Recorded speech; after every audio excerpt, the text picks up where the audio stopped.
Hey you all, what's going on? Welcome to another episode of Elocke. It's your boy Erick, and today we have another IVE reaction. We have the Afterlight dance practice. IVE they blew me away with the Afterlight comeback. I definitely think that they secured Rookie of the Year with that. I think New Jeans. I loved. Okay, so I loved a lot of the. There was a lot of great rookies, especially girl groups. I loved Le Seraphim's debut. I think that a lot of that got overshadowed by all of the drama, and then they haven't come back since. So it kind of has been overshadowed a little bit, even though I do love everything about Le Seraphim. I think that they're going to be stars and here to stay. I love New Jeans. I think that they are going to be superstars. I think that they could have possibly won Rookie of the Year if they would have debuted at the beginning of the year instead of, halfway in. I think that they too, of course, have a lot of the controversy surrounding them. But I think that they've released so many bangers that have shaken up the K-pop world and really gone by storm, that I think that kind of has carried them. I think that if they would have, again, dropped earlier in the year and maybe had a comeback since then, they would have definitely had a chance to snatch that Rookie of the Year. But I think IVE definitely deserves it. You know what I'm saying? I think that they haven't missed yet, and they're one of the groups that have really kind of pinpointed their style. There are a lot of fire groups right now that don't really know what their general style is. They're kind of still trying to find it. I feel like IVE has this like royal elegance about it. Again, I get that G-Friend meets IZ*ONE type of vibes, you know what I'm saying? That what G-Friend was doing later, with Mago and stuff like that before their disbandment, mixed in with like the elegance of like some of IZ*ONE's title tracks. So I really feel like that blueprint is really kind of resonating with IVE right now. That unique elegance and that kind of old school like 70s whenever they disco, whenever they want to get into that.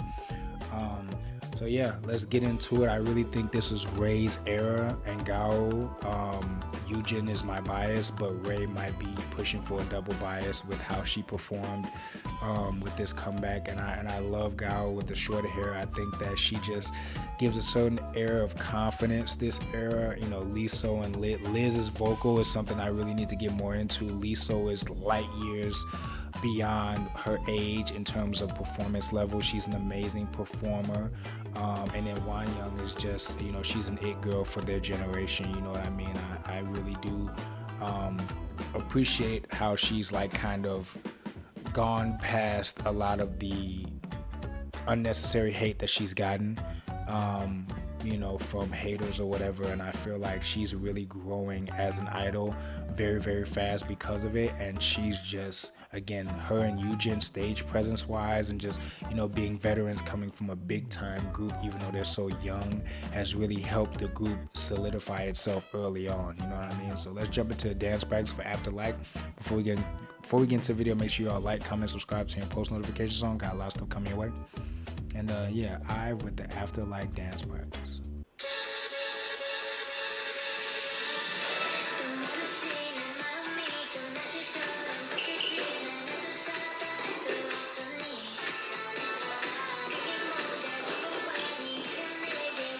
I like the paired up choreography.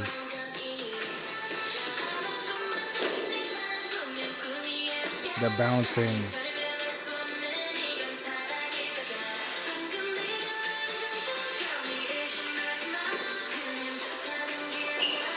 Was afterlife where I was more than life.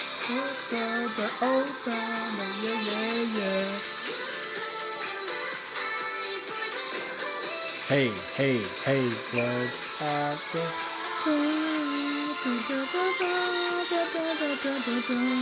Come on, Lizzo. Hey.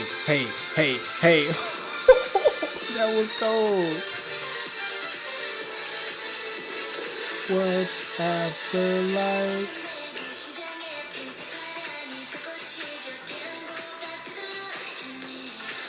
Oh, I like how they kind of fanned Wan Young out right there. The vocals, and she had a far place to go on that. Like she had to go all the way down to the ground.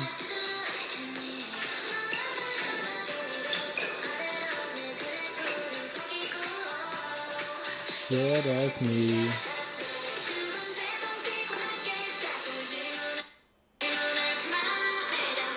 Come on, Gao.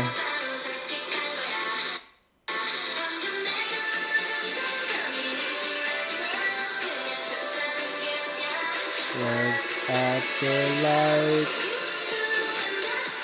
It's more than like. Yeah. Ooh, the background vocals. What's after like? What's after like? Oh, not the stripes. The VE. Come on, Ray.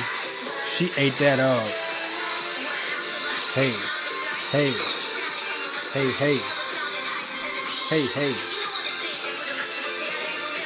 Hey. Come on, Gal.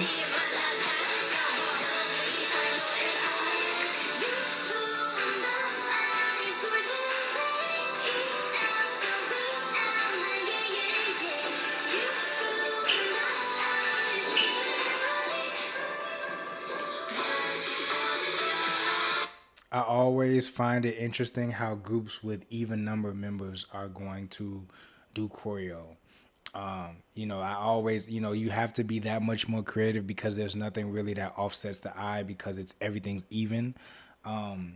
So it's always interesting. Everglow, I love watching Everglow too because of this as well, because I believe they have 6 members as well. So again, IVE is like one of those premier groups that has an even number of members. So it's always interesting to see how they're going to do their choreography. Interesting formations, interesting staggering techniques and things like that.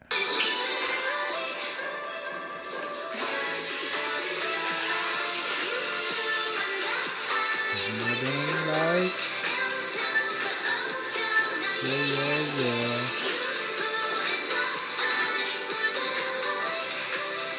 Liz looks so different with blonde and black hair.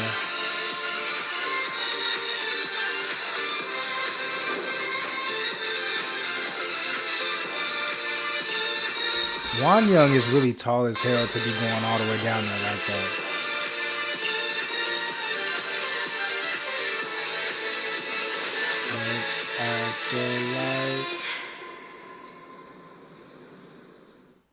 So that was IVE with the Afterlight dance practice. Man, I just think that they really found themselves as a group and as a sound and as a concept, which is very hard to do this early on in their career. And I think they have the talent level top to bottom to really take them to new heights as they continue to go. I have to get more into Liz's vocal. I know a lot of people have been telling me that Liz has a hell of a vocal. I feel like she's kind of the member that's kind of maybe fallen through the cracks a little for me lately, just because I haven't really had a chance to really get into her vocal prowess. So I want to get into that. But with Eugen being my bias, and I think this comeback Ray is really pushing for a double bias. I feel like the confidence level for them is building. Early on, especially just the way K-pop has been lately, there are a lot of groups that are going to go through scandals, go through this, go through that. So I feel like early on it's hard for groups to really have that super confidence top to bottom in all members. I feel like IVE is really starting to get that. I think that this comeback, having the success that it's having, is really solidifying their stay in the industry at that upper echelon. You know what I'm saying? 4th Gen Girls is truly a dogfight. You know what I'm saying? Because you have the established groups that have gone on tour, and then you have groups like IVE that are like waiting in the wings, really, really hungry for that top spot, you know what I'm saying, that really are building international and local fans. And it's really, man, top to bottom, it's really insane what's going on with 4th Gen Girls. I love it because the talent level is so immense. But yeah, I'm very pleased with what they've been giving us, and I would be very shocked if they didn't get the Rookie of the Year. I think they might have gotten it already, but if they haven't gotten it already or whatever, I really think that they deserve to be Rookies of the Year in K-pop for this year. So before y'all go, make sure y'all like, comment, subscribe to your post notifications on. Got a lot of stuff coming your way. And till next time.